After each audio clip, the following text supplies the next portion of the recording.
Days Gone Remastered is dropping on April 25th, and it's bringing more than just visual upgrades. One of the standout additions is the Horde Assault Mode.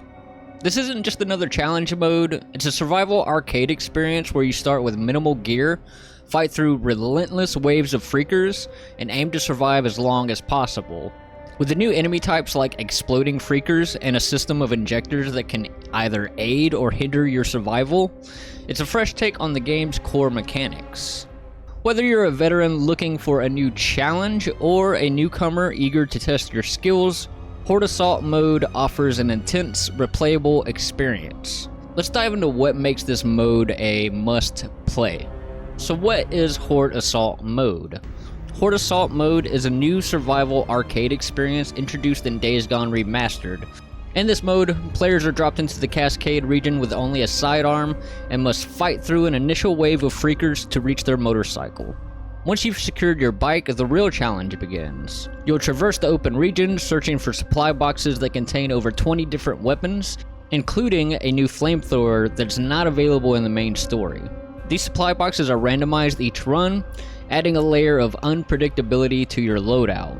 As you survive, the difficulty escalates with increased horde sizes and the introduction of formidable enemies like breakers, reachers, and rager bears.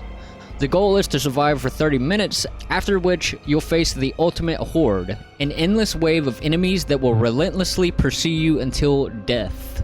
To aid in your survival, the mode features injectors, modifiers that can either enhance or challenge your gameplay.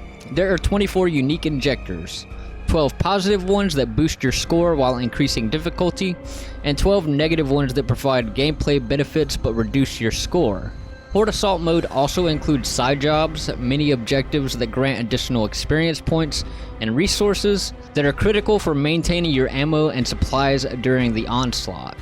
This mode is designed to be endgame content, offering a fresh and intense challenge for players seeking to test their skills against the most formidable threats in Days Gone.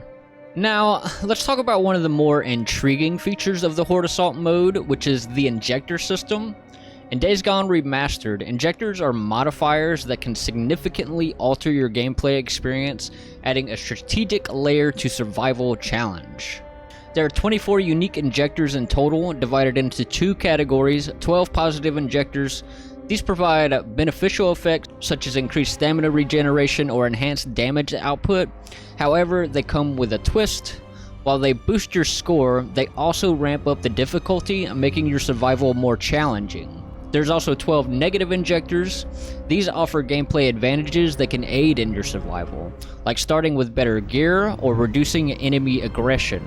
The trade-off, they decrease your score, so while you might last longer, your leaderboard position could take a hit. For example, the exploding freakers, Injector causes freakers to explode upon death, potentially clearing out groups of enemies but also introducing new hazards.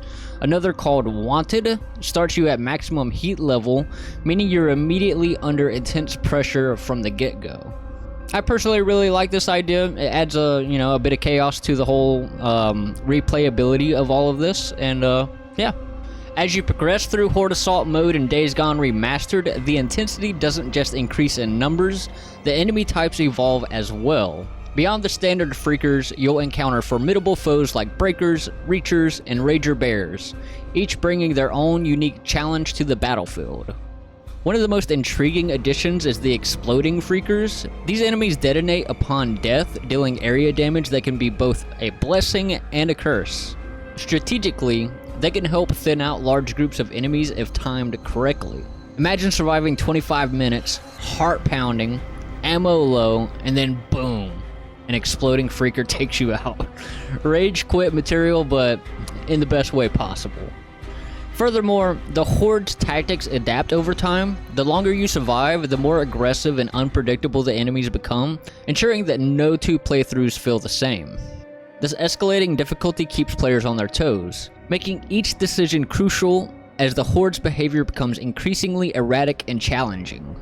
Horde Assault Mode isn't just a new feature in Days Gone Remastered, it's a game changer that breathes new life into the experience. This mode offers a fresh take on the game's core mechanic, focusing on survival and high-intensity combat. One of the standout aspects is its replayability. With randomized supply boxes, a variety of injectors, and escalating enemy difficulty, each run presents a unique challenge. This ensures that players have a reason to return repeatedly, striving to improve their performance and adapt to new scenarios.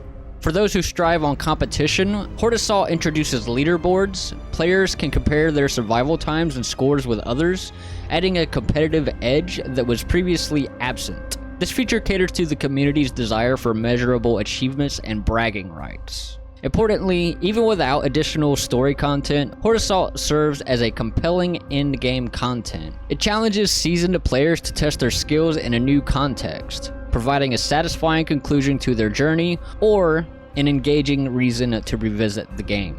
This might be the sleeper hit of the remaster. I can already see people grinding just to top the leaderboard. Overall, Horde Assault Mode enhances Days Gone Remastered by offering a dynamic, challenging, and endlessly replayable experience that complements the original's game's strength. So yeah, that's Horde Assault Mode in a nutshell, and honestly I think this is the exact kind of extra content Remastered should include. Obviously it would be nice to have, some new story stuff, but I think this is going to be, something definitely worth hopping into and checking out. But it actually has me thinking, if we ever did get Days Gone 2, would you want more arcade-style stuff like this baked into the game from the start? Challenge modes, score runs, maybe even like co-op horde survival stuff? I think it'd be sick to have some kind of roguelike survival thing where you're like upgrading your camp between runs or unlocking perks based on how far you made it.